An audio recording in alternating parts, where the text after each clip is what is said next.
काल राती हांव घरान आशिल्लो तेन्ना 11:30 सुमार भायर एक मोठो आवाज जालो, कडाकडाकड असो आवाज जालो. हांव समजलें कितें जालें कांयच समजना जालें म्हणून भायर येवन पळयता जाल्यार आमच्या शेजाऱ्याक एक व्हडलें झाड आसलें केळाचें म्हणून. तें झाड आमच्या घराचेर पडलें आनी 3rd फ्लोराचेर आमची टाकी आसली उदकाची.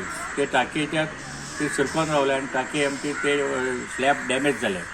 तशेंच तितून एक हे पाणी आसली ती आमच्या शेडीर पडली आनी शेडी पडोन ती शेडीची चॅनलां अडकून उरली, नाजाल्यार ती शेडी वचून डायरेक्ट पत्र्यासून भितर पडटली आसली आनी आमचो गाडयाचो डॅमेज जातली आसली.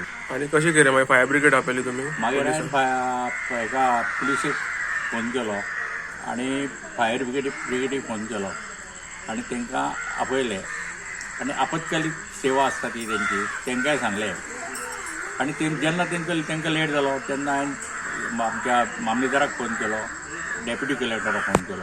तेंच्यांनी म्हाका बरो रिस्पॉन्स दिलो आनी तेंच्या हेच्या प्रमाणे हांव तुमचें झाड काडूंक लायता म्हणून सांगलें. पण जालें कितें, झाड काडपाक तेंचे कडेन क्रेन ना. फायर ब्रिगेडीचे मनीस हांगा येयल्ले आनी ते बसन आसले, क्रेन नासल्या कारणान ते काम करूंक शकंक ना. तरी पण ते आमी रातभर जागे रावन 5:30-6 जायसर तेंची क्रेनूच येवंक ना. आनी हेचें कारण कितें तर गेली 3 वर्सां हांव एप्लिकेशन पंचायतीक दीत आनी पंचायत तें एप्लिकेशन डेप्युटी कलेक्टर मामलेदाराक फॉरवर्ड करीत आसा, पूण हेंच्यांनी हेचेर कांयच एक्शन घेतली ना.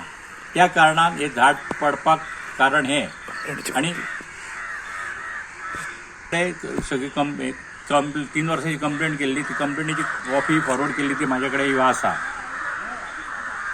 तेन्ना हांव एकच विचारूंक सोदता की ते हेंच्यांनी जर ते झाड टायमींग काडलेलें असलें आनी हें केल्यार म्हाजी इतली डॅमेज जावची नासली. आनी आजकाल जर हे झाड आमी मनीस दिसाचे पडलेले असले आनी आमी वयर कितें आसलेले स्लॅपार बी जाल्यार मनुश्य जातले आसले. हेका जबाबदार कोण?